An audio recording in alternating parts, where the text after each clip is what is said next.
नमस्कार साଙ୍ଗमाने कलिंगारी कैनभास चैनल को आपको स्वागत। आज आपसे गोटे नुआ रेसिपी मिक्स वेज चाउमिन देखो। प्रथम देखिए मिक्स वेज चाउमिन आवश्यक सामग्री मुझे कटा गाजर, बंधाकोबी, कैप्सिकम और टमाटो नहीं सहित ये चाउमिन गुड़ को पूर्व बॉइल करके धोईकी रखिदे। बॉइल करके धोईदे चाउमिनटा कादुआ चिपचिपा हेबना।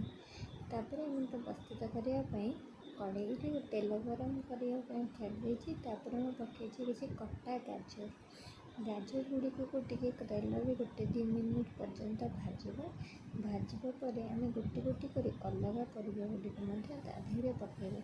ये चाउमिन टी एकदम बिना पियाज रसुण प्रस्तुत। आपको साधा दिन मानक करके खाईपर। तापर मुझे पकई सरसर कटा रखी बंधाकोबी या तेल में किसी समय भाजवा।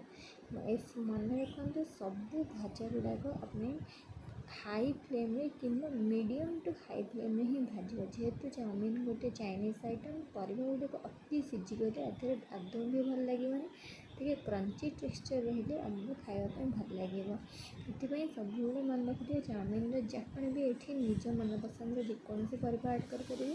मुझे परिवा गुड़िक कर देखो बंधाकोबी टी भल से भाजीला मुझे ऐड करदेली कैप्सिकम आउ टमाटो।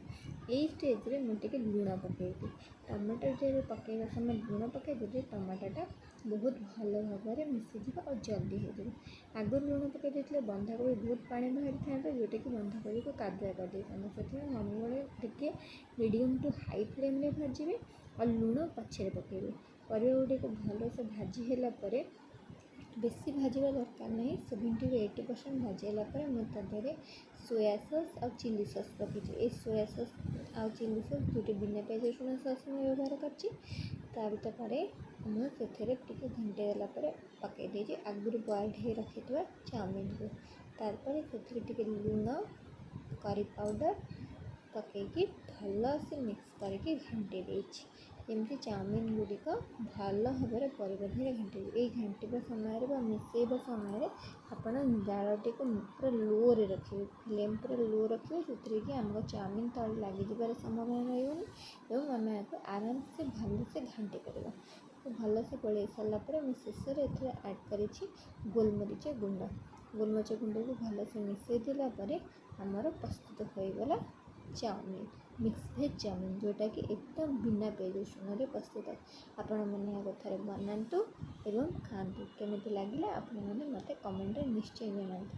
चैनल को नुआ होती चैनल को सब्सक्राइब करने को जो मैंने भूल रही। जय जगन्नाथ।